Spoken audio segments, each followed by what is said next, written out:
he custom made this piece behind me for my living room. So wow, I love that. Now, let me ask you this: how are you doing? Let's just get that out the way. Let's see, how are you doing these days? I'm great. I'm great. I'm in good health. My family's in good health. And that's priceless. That alone is Mm-hmm. priceless. So, Mm-hmm. things could be so much worse. So I always look at the glass halfway full. So I'm blessed. That's good. That's good. Yeah. But you are a true Brooklynite. Yeah. For what we spoke before. Now, are you still in Brooklyn, or you're kind of like moved on? Yes, I'm still in Brooklyn. I was born and raised in Brooklyn. I moved around just a little bit, but Now you're in a Ray Loop production. I am excited. I can't even wait to get to it. Our readers are extremely excited because they know that this is something new, a new thing that he is touching on. Can you give us yeah. a little bit of insight on that project? The thing about Ray Lute is that he always has a bunch of different things going on at one time, different productions going on at one time. So In Vain is really that's something I'm really excited about doing because that's a genre that I wanted to delve into. I've done comedy, I've done drama, but horror and that. So yeah, I do play a vampire, but really the movie is about um, these vampires who feed off of lack of faith. Those who have lack of faith. Well, So I mean, the reason why I'm talking about that first is because they don't know that you are an actor, that you're this is your craft, and yes, this is what you've been doing for quite some time. So you've decided that this was something that you really liked yes. and you wanted to pursue it. So you started out in acting in college and wanted to get it right. So you pretty much are now not really where you want to be, correct? But you are on your way. Yeah, I mean, I'm always reaching for a higher plateau, if you will. So yeah, I'm not where I want to be. I Right. always, and even when I get to where I want to be, I'm still gonna want more. Of so course. I'm Of always course. so I'm always Of reaching course. for more. Yeah. I remember you telling me that you had the time or prior to this whole project, you revived yourself and you prepared for the next project. Now, what else do you have going on? Because I'm going to be honest with you. When I heard about that project, I was like, wait a minute. This guy, he sounds like he's been around. He knows the industry. What else have you done that we can look out for, like we can find on the internet or whatever? Okay. All right. So there's a few things. I There's know a few. there's a few. Yeah. It can't just be that, you know. Yeah, yeah, there's a few. Okay, so aside from In Vain, which isn't out yet, we're still in production with that. Aside from In Vain, um, my newest movie that I completed is called The Fix, and that film is pretty intense. It's not out yet, right? Right now, it's going around film festival. Oh. We've gotten 13 official film festival selections so far, and I got 3 international Best Actor nominations for that film so far. So that's The Fix. That should be coming out later this year. It got pandemic, but that's out. Oh, Roommates is another Ray Lu production. Yeah, I heard you That's mention. on YouTube Right. right now. That's on YouTube right now. There with the search for that, it's a little difficult to find sometimes. So what I do is I type in roommates and then I put Ray after it, and it'll come up. Ray Loop Productions Roommates. It'll come up. So there's 3 episodes out so far. We have 2 more on the way that are coming out. I also have Foster Sin Right. with Ray Loop. Now hold it right there. Now that's why I said you are busy. So with that being said, we have to we have to hack into your life. We have to. And for some reason, I think you're still holding out on us. I don't really know what's going on. I know, but you know what's let me ask you this. What is the biggest thing? How is there anything that people misunderstand about you? a lot of people are scared to fail. Right. But with me, I look at it the opposite way. It's like I'm not gonna achieve anything if I don't apply myself and if I don't try True. and if I don't, you know, That's so true. you Mm-hmm. know, so I look at it from a fearless perspective. Mm-hmm. Mm-hmm. Mm-hmm. And can you share with us how you relax? Because we did mention in our conversation that you have a special day, specific day that you put aside to relax and kind of get your thoughts in order and come back to the world. Yeah. How I relax, honestly. You're a gamer. Yeah, yeah, Mhm. yeah. Well, So yeah. that's deep because I am just getting into it. My little cousin he's like frustrated with me because it's certain things that he's trying to teach me, and I'm like, okay, you got to slow down. You don't just have the Right, time to sit down and think right. about what's going on because I stay away from the news. I Yeah, stay away from politics. Yeah, yeah. So I can relate. But let me ask you this. Tell me about a person, and this is a question I wanted to ask you the other day. Tell me about a person that really touched your heart. Somebody that you can really think of that touched your heart. And tell me about how it changed your life. Like, how did it change your life? a combination of my mother and father.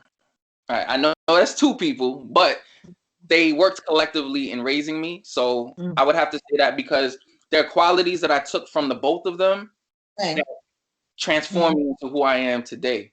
Um, my mother taught me about respect, how to be kind to others, uh, financial stability, which is extremely important. Mm-hmm. Um, she has a lot of compassion, and she would give the shirt off of her back to a stranger, and that Mm-hmm. taught me a lot about just how to go about interacting with people Right. and things like that. So I learned, so that influenced me tremendously. Now my father, I learned a lot from him um, in terms of uh, charisma. My father, he unfortunately he passed, but when he was here, I learned so much from him, and I'm so grateful that I was able to pick the things up from him that I did pick up. His Right. charisma, his faith in God. That is another thing I admired. I was raised. He used to bring me to churches where he would actually preach. He, Oh wow. yeah, yeah, yeah. So I admired that about him, and so I picked up a lot of that from him. Faith, charisma, same thing, respect as well. My family's very big on respect, and a lot of the values that I hold true to myself today were learned from him, and my mother respects as well. But yeah. Well, if you can have a billboard with anything on it, anything, what would that be? If I could have a billboard with anything on it. Because we're right now, nobody's in Times, right? Right. So you are the only one right now. You're the only one in Times Square, and you're looking up. What billboard do you want to see? The film I was telling you about, The Fix.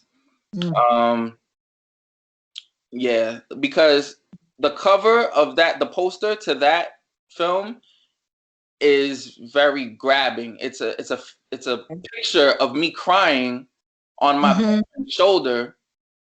And that, Wow. right. That, and it's a very powerful picture. So I feel Right. like that would draw people in to say, I need to know what's going on in this film, Right. and Right. draw people in. That to me, I See mean, it. if I could turn the hands of time back, and I'm going to ask you this too, what would you tell your 18-year-old self? I mean, you're talking Mm, about something that can actually change someone's life. I don't know what the movie's about, but I do know that there's probably something you would have told yourself at a younger, your 18-year-old self. yeah, definitely. Definitely. That's a good question. What I would tell my 18-year-old self is, first of all, when I was 18, I didn't know that I was interested in acting. Acting is not, Wow. Yeah, acting is not something that I always wanted to do since I was a little kid. Acting is something that came about while I was in college. It's something I discovered Right. while I was in college. So I would tell my 18-year-old self, listen, you have a gift that you haven't discovered Mhm. yet, but you need to start exploring that right now. Delve into it right now. Because I feel like I could be so much further now had I Mhm. found this gift out Mhm. earlier, or if I, gained an Mhm. interest in acting earlier. So Mhm. that's one thing that I can't say I kicked myself about because I just didn't know. You know what I mean? Right. Would not have known, and with all of that, we would have to be open to the possibilities. Mm, Even at that time, we were kind of running around and parents trying yeah. to tell us you shouldn't be doing that, you shouldn't be doing that. But we were rebelling because we were Uh-huh. still trying to find ourselves. Right, You right, know, right. I, Yeah. I can only speak for myself, but it's a ridiculous thought of like humans make mistakes. But when you think about it, we're like, wow, what made me do that at Right. 18 or 19 years old? And I'm saying that to say, what was your life like? Like, what was your life like compared to now? Because we're still going through a pandemic. What was your life like? Hmm. My life at 18, my life was, I would say, I know a lot of 18-year-olds that had it difficult, during that time, but I honestly cannot say that it was a difficult time for me. I had I had graduated from high school at 17, so I was in college at 18. Oh, wow. I started my freshman year of college at 18. I was Mhm. happy, I was excited about, being a college student. Mhm. Um, you know, uh And yeah, you didn't get sidetracked. I mean, that's pretty young to be going to college. Like, I see, didn't that's get why I know you got secrets, you got stuff, and I know you went through that time in your life. What kept you there? What kept you on track? my parents kept me on track.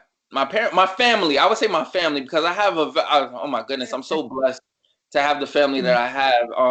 They're Mhm. very supportive of me, loving, and the family that I have, they push me, and I think that a lot of my drive also comes from the family that I grew up in, and their influences. So Wow. my family is Mhm. what kept me grounded. To stay out of trouble, because trouble Mhm. is so easy to get into, Right. especially when you're that age. So the family that I grew up in is what made me not want to Mhm. veer off into that, Yeah. lifestyle. And why Lifestyle. why would your story be familiar to others? Why would your story be like, oh, I can relate to this guy? What does it feel? How would they relate? During that time, not only was I going to Mhm. school full time, but I was also working full time. So I know some people struggle with that, Mhm. struggle with student loans, and you gotta do some type of work in order to pay this or pay your cell Yeah. phone bill, or whatever. Even if you're not paying rent at that time or whatever, but you do have some Right. responsibilities that you have to pay for. So I think that people could probably relate to having to work while going to school, Yeah. um, like I had to do. Hmm. And then what should we expect from you within the next couple of months? That's something that, because obviously you're very organized. So what are Thank you. you gonna be doing within the next couple of months? In the next few months, one thing to look out for is I have a series, another series that I produce that is called "Working Out the Kinks," and it's a series. It's a series that actually highlights the natural hair movement, which is Mm-hmm. something that which is something Okay. YouTube. It's a web series on YouTube. Oh, it's okay. Yeah, yeah, yeah. Just type in "Working Out the Kinks." Mhm. Um, and we have 10 episodes out for that for the first season. So we are in the process of working on a second season for the show. The executive producer is Miss J. Nicole Ralph, which is an amazing. She's the lead actress, but also and one of the writers, but also the executive producer. So I produced the show with her as well, and Graham as well. But no, the show is really really good. It's a comedy, and it makes light of the way that women, natural women, their hair affects their everyday life, the way it affects their social life, the way it affects their professional life, and even their love life. You know, so we touch on different things, but we make light of it so that we can laugh about it, but it's real at the same time. Well, where can we find you? Where can we find you on social media? Okay. I am mainly on Instagram. So my Instagram is Lance_Liverpool. You have a lot of exciting things going on. So I want to make sure I stay in touch. But at the same time, I thank you today for meeting with me. I do appreciate you. And at this point, I want to just say, ladies and gentlemen, we had the pleasure of talking to Mr. Lance Liverpool today.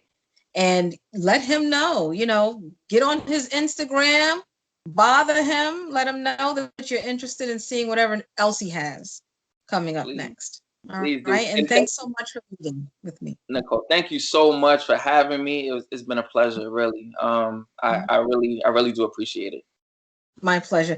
And you know what? If I have anything at all, because I'm gonna, as an affiliate now that we're friends, I hacked into your life, so you're my new friend. I want to make sure that we support everything that you do.